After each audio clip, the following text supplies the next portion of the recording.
We'll just wait for 2-3 minutes and then we'll start.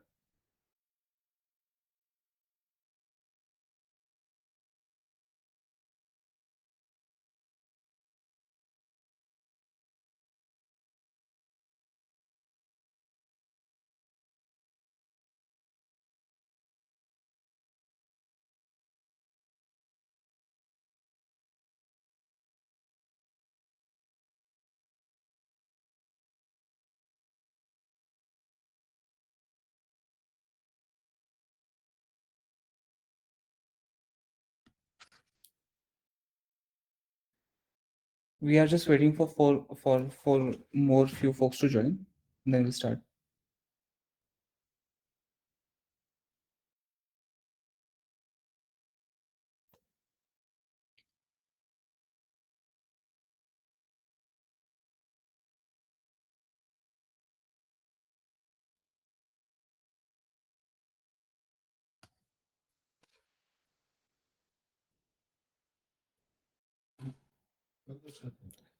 Okay, guys, let's start then.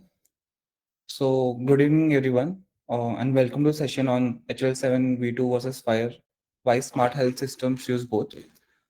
I'm Jitendra Chaudhary, co-founder and CTO of Nirmit.io. We are a product engineering company helping health tech startups and enterprises to build HL7 and integration layers. I also have my colleague Yogesh Daga, who is the CEO of the company. We will together guide you through one of the most important transformation happening in healthcare interoperability today. Over the next hour, we'll unpack why HL7, a standard from 1980s, still runs most of health data flows, and how FHIR is reshaping their world with uh, modern APIs and web standards. You will see these two are not rivals; they are basically partners, each excelling in different layers of the healthcare ecosystem. By end, you should clearly understand when to rely on HLV2 speed and when to use FHIR for innovation and interoperability across the organizations.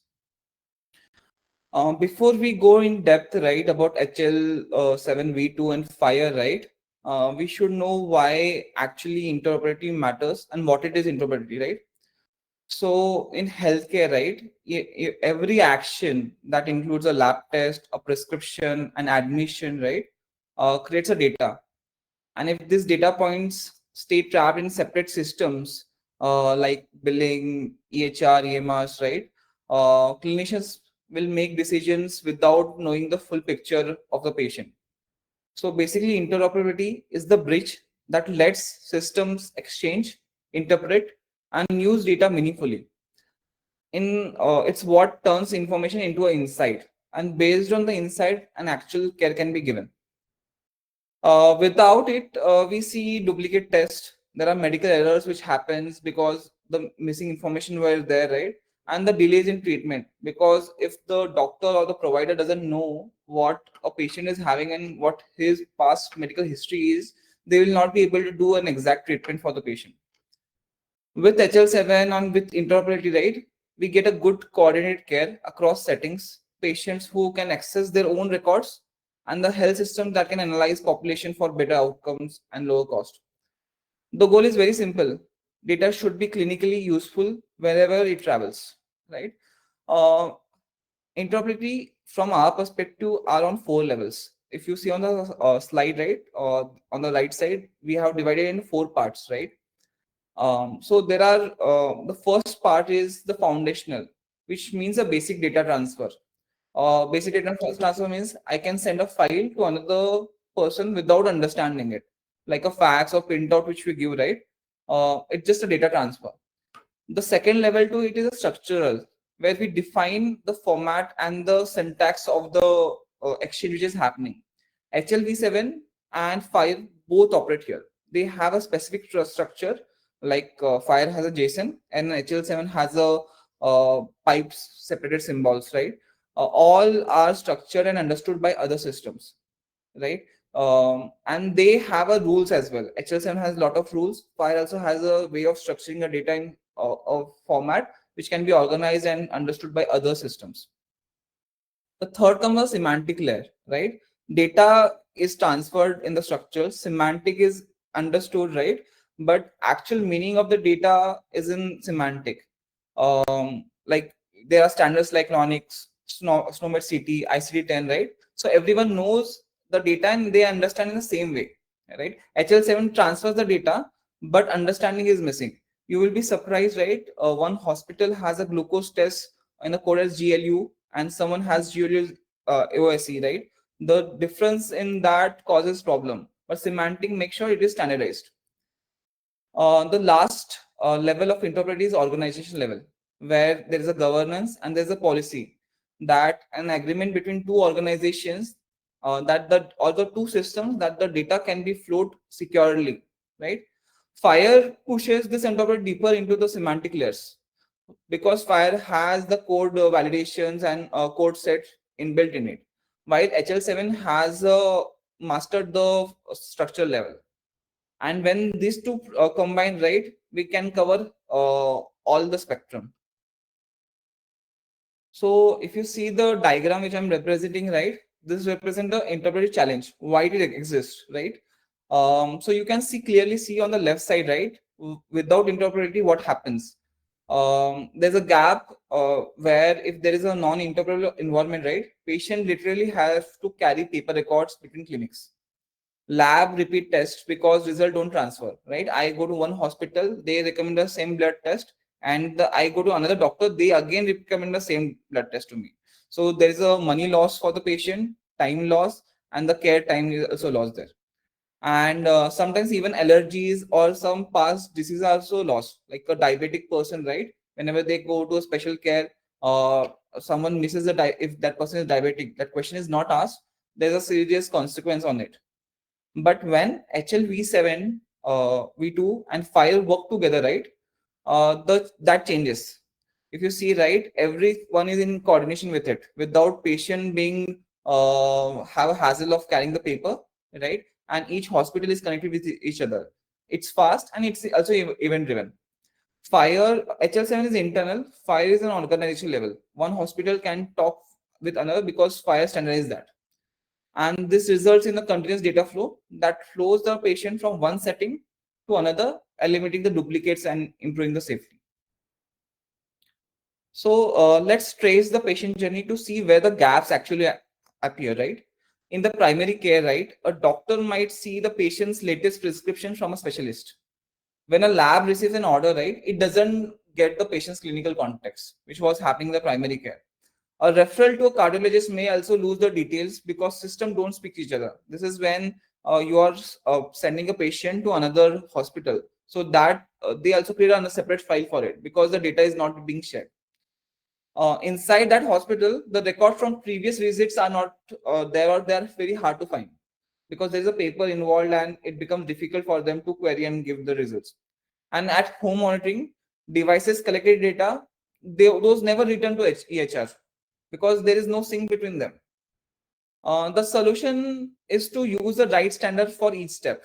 For example, in primary care, it was an internal HLV7 was used with internal resources. In lab, right, we were using ORM and ORU resources of HLV7, right? But when the patient went to another hospital, right, there was a transfer and a service request was raised by FHIR. In hospital care, right, that patient was admitted, so ADT resource was used. And then in home monitoring, right, your Google or your Fitbit, right, they capture observation in FHIR format and then can be shared across the hospital or your clinicians. So the point here is, right, we have to use a uh, right methodology here. A true interval means a right standard at right time for right purpose. Then only a true care can be given. So let's go to HL7 first. Before that, we'll uh, start with the story of interoperability through HL7. The first healthcare system of true software started in 1960s, and HLV2 was introduced in 1989. And from there on, till today, right, 95% of the hospitals still are on V2. V3 was into 2003, but it's not that widely accepted because hospitals had made a very great investment in HLV2, so they never moved to V3. Some moved, but the backward compatibility was an issue. That was the reason. CDA was in 2005, and 2014 marked a release for FHIR by HL7, right? And FHIR was adopted because of the regulatory pressure and demand from the patient side as well. So HL7 version 2 is the workhorse of the healthcare data exchange in true sense. As I mentioned earlier, right, in 1980s this was introduced. It still handles 95% of the all hospital data which flows in the United States. It is event driven. Basically, that means that each message which is emitted by a system represent an event like admission, a lab result, or a discharge. This messages, if you see right in the key components, there is a sample which I have given, are text based and delimited by pipes and carets. For example, ADT and there is a caret A01. That means that a patient was admitted. If there is ADT caret A04, right, this is a discharge. And then there is a patient information. So when there is a nurse or receptionist, they get they book an appointment, right, or they book an admission that emits to billing system. So billing system knows that there is some admission to it, right? Uh, so the billing system does not need to call API; they get that notification automatically. So it also uses an MLP protocol. This is 1989, right? There was no REST APIs or SOAP APIs in that time. So people built their proprietary protocol called MLP, and for integration to be made easy and to route and transform data. Despite its age, right, it is still very fast, a very reliable and very deeply embedded in EHR ecosystem for ADT orders and result and billing, right? When a system is introduced and it stays for more than 30-35 years, right, it has stand the all the data volume coming and all the use cases which hospitals have adopted. Even the learning of training of the resources has been much better in those ecosystems. So HL7, we are listening about it too much, right? But what is the meaning of HL V2, right? HL7. So when we draw a network diagram, right, there are 7 layers divided to it. So the topmost layer is application layer, and this HL7 sit on that application layer. That is why it is called health level 7. FHIR also sit on that level. If you see, right, there's a communication layer, information and functional layer. The data is collected by the communication layer. The information is passed. The functional layer actually process it, and actually the data is used by this HL7 and sent to across ecosystem. So why HL7 still rules, right? As I mentioned, right, it still exists after 35 years. That means it has done something very well, right? It is embeddable in all major EHRs. You call it Epic, Cerner, Meditech, Allscripts. Means every hospital relies on it daily basis. It is also very optimized due to the tenure which it has stayed, right, for repetitive and high volume data, and it also deals with results, radiology orders, and billing transactions. And over decades, this standard has been refined to a level of reliability that's hard to match. So while it may look very outdated, it is very easy to say that HL7 is very old-ish technology, right? But still, the foundation which it has built, right, it's still keeping the healthcare running in US. This is just one journey. What happens, right? When a EHR generates a charge, right, there's a HL message generated, and a billing system listens to it. A billing system become a consumer to this HL7 message. So it doesn't need to call any API, and it automatically get those data recorded. And then RCM system can generate via X12 this claims to payer. Obviously, there are a lot of challenges comes into picture where there's a data mismatch, there are error happening, and due to which the claims get rejected. But HL7 makes sure that data is transferred. The transformation layer is handled by the system itself. So this is HL7 messaging pipeline. So every message, as I'm calling out, right, is event driven. When a patient is admitted, example, there's an event emitted, ADD A01 is triggered. That messages leaves the EHR and travels through interaction engine. This basically have Mirth Connect or Redosi or any other engine, or it can be also a custom code which is not recommended, but people do try that as well. And it is delivered to every downstream system who is listening to that, like laboratory, pharmacy, billing, and more. The message includes standard segments such as MSH for the header, PID for patient identification.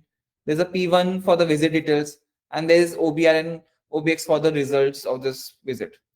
Each receiving system sends back an acknowledgement, like an MSA segment, confirming that message was accepted or reporting an error. If something fails, there's also retry logic, which queues this message and resends this message again. That's why HL7 we achieves a sub-second latency and almost 100% reliability. That is why hospital trust HL7 for a mission critical workflows, because it has considered everything, right? It has a handled downstream services, it has reliability, it has a big volume handling, and it also has a speed which an enterprise grade hospital needs. So we have talked about HL7 now. We'll talk about FHIR. FHIR is a modern era. As I mentioned, it started in 2014, right? To bring the healthcare data to the web edge. Obviously, web edge started in 2000s, but it took 15 years for us to come here, right? And it uses the RESTful APIs, just like the web applications developer build every day. So this gave a capability in hands of developers to build the ecosystem very easily, and they don't need to know each format or mapping, because that response and request is very standardized. The data which is represented FHIR is a JSON or XML, and it is transmitted over HTTPS. The widely accepted release of FHIR is R4, which was published in 2019. Again, like HL right? It is still widely used. There is R5 also released. R6 is also in publication, maybe released sooner, right? But majority of providers rely on R4 because it was widely accepted. It was covering around 149 resources and standard workflows in healthcare. Today, FHIR is adopted by EHR vendors, cloud platforms such as AWS, Azure, right? And even some national health programs like India's ABDM that also utilize FHIR resources for communication. So in reality, what I want to say is FHIR translates healthcare data into a universal language of the web. So anyone can build apps on top of it and have a standard interface to it. So FHIR has a resource model and it is purely API based, as I was mentioning, right? So a patient is a resource which consists of a demographic or identifiers and a contact details. An encounter is represent a clinical interaction, an admission, a televisit or consultation. An observation actually captures the lab result and vital signs, and a medical request represent the prescription. If you notice, right, this all resources are tied to the clinical workflows to some extent, not on a generic level, not a specific level, but they can be molded to a clinical workflow as well. These resources follow a very predictable CRUD operations or APIs, that is create, read, update, and delete with the standard HTTP methods. And as this is HTTP, right? The security is built in through a lot of mechanism like OAuth 2.0 and OpenID. So you get a control and granular access to each resource. There is also an extension to FHIR, which is called Smart on FHIR, right? Which adds an ability to extend the existing EHR with custom UI and adding and giving extra flexibility to clinicians for giving better healthcare. And for developers, as I mentioned, it is very intuitive for healthcare for them to call APIs because they have been calling APIs and they know how to do things with it. So it's a revolutionary because finally there is a standard that is behave like every modern APIs. So why FHIR shines? FHIR really shines because when you step, it gets a opportunity to you to step beyond the hospital walls. As HL7 was only interacting between the hospitals, right? In the hospital softwares, FHIR allows you to access other hospitals' data, provided there is authentication and consent given, right? It also powers the patient's access APIs, which is mandated by CMS and ONC. So individuals can view and share their data. They can even reject that they don't want to share the data. That capability is given by FHIR. It also drives digital health ecosystem, right? There are a lot of mobile apps coming, or telehealth platforms coming, right? That also need to go in EHR or remote monitoring devices. All this data can be captured with FHIR and sent to a centralized EHR system. There are also use cases for researchers and data scientists to use FHIR for analytics and AI, because there is structured data in place, right? So it can be direct ML models. HL7 was also having structured data, but it was giving too much flexibility. It will be very surprising for many people that even if HL was standardized, lot of hospitals having flexibility add different codes and different mappings. So each integration which you do with HL7 is a different integration. So you have to have a data dictionary, sit with them, understand which coding they have to do and do it. But FHIR doesn't do that. FHIR has a very structured and standard format for it. Governments are also using these protocols. In US, obviously, it is there. UK and even India is using this via the Rebellion program. So FHIR actually turns the critical data into a strategy asset, which is accessible, which is secure and reusable across entire health ecosystem. So, but we also have to use FHIR to extend the existing EHR without replacing HL7V2, because clinicians uh, will are very slow to adopt. But FHIR is in need of time, right? So one of the biggest myth I hear when moving to FHIR is like a lot of clients say, ki, does that mean we have to throw out HL7V2? In reality, it doesn't appear that like that. You actually have to extend it. Keep your existing V2 interface for internal ADT or internal ecosystem, and FHIR act as your innovation layer. A contract to talk with other providers, other hospitals, and other systems. But HL7 is managed internally. And through middlewares, you can map the HLV2 events to FHIR resources. For example, an ADT message can become a patient and encounter resources in FHIR. And then you can obviously expose FHIR APIs to external app and partner, and they can send the data or receive the data in a standard way. This approach reduce the risk and time, because you are just adding one system in parallel to HLV7. You are not throwing it away. You are moving away from the data migrations and other things, right? Obviously, the request and response will be there, but you are reducing the risk for it. So, so this is the framework where it should be handled. The operational core, right, is always going to be HLV7 HL7V2. It is your real-time plumbing for every lab and billing transaction. And then there is an innovation layer on the top. If you see, right, is a FHIR. It is in technical terms an API gateway for your mobile apps, your AI systems, and analytics. And the bridge between them, you have to build like a merge connect or repository or Redux or intersystem. It can be anything. They all rely on this one. When people talk, right, they are using Redux and other things, right? Basically, what Redux has done is they have built integration point with each hospital. They know the data dictionary, and they have created a FHIR store which allows them to interact and get patient data in a easier manner. So this bridge, right, this translates event to resources in real time, while it also preserves the data integrity. The result is very cohesive ecosystem where legacy systems and modern apps coexist without a conflict. So again, HL7 has events and FHIR has resources. So how does translations look like in a practice? In an ADT01, which is admission of patient, right, represents it becomes a FHIR patient and encounter. If you see right in the top left, right, an ADT translates to a patient encounter, and when the patient is discharged, right, it is emitting A03. So this changes the encounter set to finish. Lab results is ORU message in HL7. It maps to the FHIR observation resource. Orders are mapped to ORM messages, which is mapping to the service request. So there's a bidirectional exchange of this data flows from legacy HL7 to modern FHIR to to and fro, right? So you don't throw away the existing infrastructure, you simply give it a new voice via FHIR. And if you see, right, this integration engine is a core where this helps in a easier integration and saving data. People also use FHIR servers.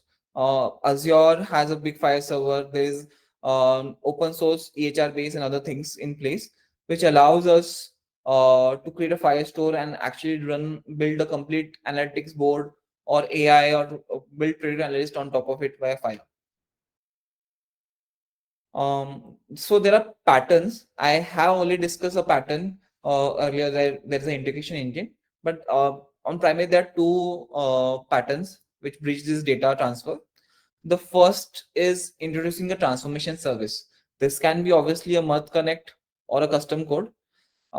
You basically deploy a service or a tool uh, with your integration engine. It takes the incoming V2 messages, use the official HLV2 and FHIR implementation guide, and produce R4 bundles. While transforming, you need to know the data dictionary, else you will have a problem in mapping the Snowbed city code or ICD codes. Example, a PID segment will create a patient resource, and OBR and OPX segments will become observation. This approach is fast to implement, as this requires a minimal changes to the source systems. You don't go and change in HL7. You are basically becoming a part of the ecosystem, and it just have to establish a connection between them, right? And it also preserves the investment which hospitals have done over the year on HL7 interface. Many organizations start with this one to pilot their FHIR without touching the EHR core. And I think this is a pragmatic path to the modernization. And there is a pattern too, where you basically create a facade over legacy. Instead of transforming HLV7 message into FHIR, you actually expose a FHIR API layers that sit in front of your legacy system. So whenever a client requests a patient or observation, the facade actually translates the API on the fly, queries the underlying HL7 feeds, get the data of transform back, right, and send back response to the client. The key advantage is that you don't need to re-engineer your entire backend. You just create a modern API on top of it. This is ideal for organizations that want to enable smart on FHIR apps or third-party integration or a gradual moderation without having a big bang migration. The facade essentially acts as an abstraction layer, shielding modern developers from complexity of HL7 or custom databases. And see, the challenge which I was saying, that data mapping can be handled by this facade layer very easily. So we'll just go through again. I'm point in time calling out. There's a data mapping issue happen, and that is the first step anytime we do this HL7 to FHIR migration. So whether you choose transformation or a facade, right? Data mapping is the heart of the successful implementation. Mapping starts by following the V2 to FHIR implementation guide, that is R4 resources guide, and how each segment maps to the FHIR resource. You should create an Excel sheet or some data mapper which will give you insight and you get a confirmation out of it. And then only you should move ahead. For example, a patient's MRM in the PID maps to patient identifier. That is standard thing. But Snowbed terminology mapping like LONIC for lab codes, Snowbed CT for clinical findings, ICD for diagnostics, or RX norm for medications, right? This has to be discussed, mapped, and then implemented. When you see a coded with exception CWA, or there is a coded numeric entry, that is CNA field in HL7, right? It should become a codable concept in FHIR. And then ideally, when you are building microservice, if the use case is very big, right, you will want to build a terminal service that version controls these mappings and validate codes automatically. Good mapping is what makes FHIR data semantically rich, as otherwise you just have a very structured noise for this one. Then there is API exposure strategy, right? So a whole point of FHIR is to get the data out, right? So once your mappings are in place, the next step is defining a clear API exposure strategy. You begin by explicitly defining which file resources you will expose and how they can be queried. For example, search parameter for patient encounter observation. Um, you will decide which parameter is there. FHIRs have a specification, but many vendors doesn't do it. You should ideally follow the FHIR standard spec, which makes it easier for integration at other places. We also have to make sure we adopt the versioning very early on. Every endpoint which we create, right, should have a versioning v1, v2, v3, which help us to update and ensure backward compatibility easily. Each time you update a resource profile, you should also update the version of a resource, no, also the endpoint and the resource version as well. Have OAuth 2.0 as a security standard, and there is also smart on fire scope such as patient observation, read, write, and other access and control. So an application which we want to talk or send the data, right, they only pull the data which they have access to. So fire will also enable us with the granular data control. We also need to think about the rate limits. What happens, there is a mobile apps which need to pull the data and it do a bulk data extraction. Then it becomes a problematic because it actually impacts the hospital infrastructure. So you need to implement a sensible rate limit and a pagination in place as well. And also at relevant places, you also Fire has a bulk data API support, right? So for large scale analytics, you utilize that instead of calling this individual things. And always separate the user context, that is the clinician or patient, from system context, that is the organization. It makes easier for integration and APIs become more scalable. And finally, each fire resource, right, or each fire server has to have a capability statement. This actually acts as your contract with every app that integrates. So whenever the integration happens, right, fire spec by default mandates that you have a capability statement. You call and check what capability this fire server has, and based on that, you take an interaction step ahead. You cannot leave security if you are working in healthcare, right? So security and compliances must be embedded from day one. Whether you're working with HL7 FHIR or FHIR, your goal is the same. Protect the patient data at every layer. You use the standard TLS 1.2 or higher for transmitting the data. This also include HL7 systems where you tunnel actual MLLP over TLS. And for cross network integration, we should use secure VPN. And if someone of you have done healthcare integration, you will understand this is a mandatory requirement. Without VPN access of the hospital, right? Even patients which in the system, like, they have VPN access and they have a desktop apps to have security in place. Uh, Authentication authorization should always be follow OAuth 2.0 on OpenID. Some older system may not have this one, but as we are implementing a fire layer on top of HL7, on day one we should think about it. People utilize Keycloak, they use AWS Incognito, they use other open source like Clerk as well. But there are many tools, but make sure that it is OAuth 2.0 and it is implemented right way. And we have to connect the standards like auditing and everything. Fire provides audit event logging as well, but we have to also make sure those are they're tamper evident and they can be monitored automatically. You don't need to call each API separately. Also, make sure we follow the principle of least privileges. That is, give users and system only minimum access required. You don't give them all access. I have seen people or developers use star mark to get all the accesses. That is strictly no. Even patient observation right, that should be explicitly mentioned, because then this help us in a longer run. And this also ensures the privacy compliance with the regulation like HIPAA, which is in the US, GDPR in Europe, and there are local mandates like India has Disha guideline, right? That also mandate this kind of thing. One thing to remember: interoperability without security isn't progress; it's an exposure. I think Yogesh and other and Nirmiti truly believe in this one. Um, we will also discuss about common pitfalls and how you can avoid them. We also have made some this. We have observed these pitfalls. We also committed these pitfalls, and we have learned this over the years. So over the years, many organizations have learned hard lessons during the HL7 and FHIR implementation.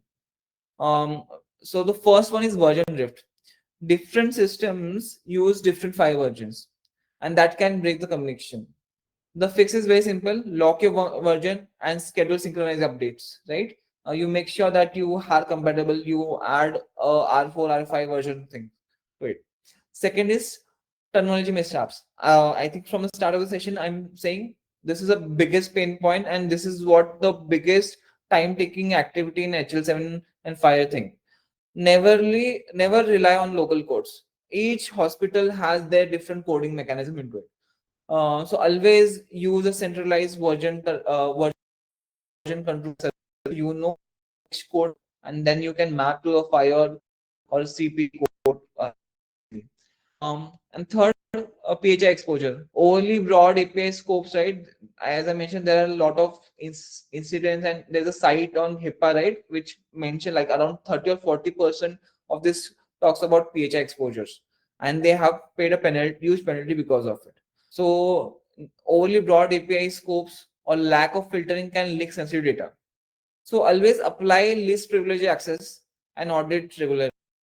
Fourth is we have seen hospitals having over customization. And what happens, people or technical team uses extension extensively in FHIR resources, which makes this implementation unique, and but it is incompatible with other people. So always stick to a standard profiles whenever possible. And lastly, no backrusher plan. If you don't manage message system may fail, right? As I'm mentioning, HL7 is a high throughput system. So you will get load. So your system has to implement right queues, rate limits, circuit breakers, and ensure the guardrails in place, right? So basically, interoperability is not just about connectivity, it's about stability, safety, and standardization. So we have talked about HG7, talked about 5, talked about implementation strategy, what are the bridges. But let's again come to the core topic where each standard fits. Uh, so HLV7 remains the operational backbone. It's perfect for internal high volume real time workflows. And the communication between the EHR, the lab, pharmacy, and billing system within a hospital's firewall. FHIR, on the other hand, serves as an innovation layer.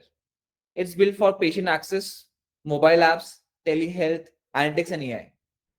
While HL7 is about keeping your internal ecosystem synchronized, HL7 is all about extending your ecosystems outwards to patients, partners, innovators. Smart health system uses both together. V2 for reliability and 5. So if you see, right, internal HL7, outside communication, when both of them join together, then you realize that a smart system and a better care can be delivered. That's why the tagline, right, both is needed for a smart health system. So this brings to the discussion for the today's session. We have covered V7. So I'm calling out multiply HLV7. It is HL7 V2. HL7 V2 remains the backbone of healthcare data exchange, and how FHIR modernize it for the API economy. I would like to hear from you which use cases you are considering first, and is it the patient access? Is it about lab sharing or care coordination between multiple providers? Think about where your biggest data gaps are. In my experience, right, a small pilot such as exposing patient demographic via FHIR can demonstrate real value quickly, build internal confidence for larger initiatives. So let's flow questions.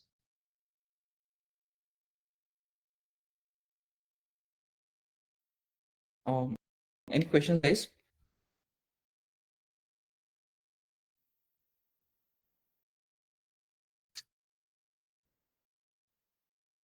Okay.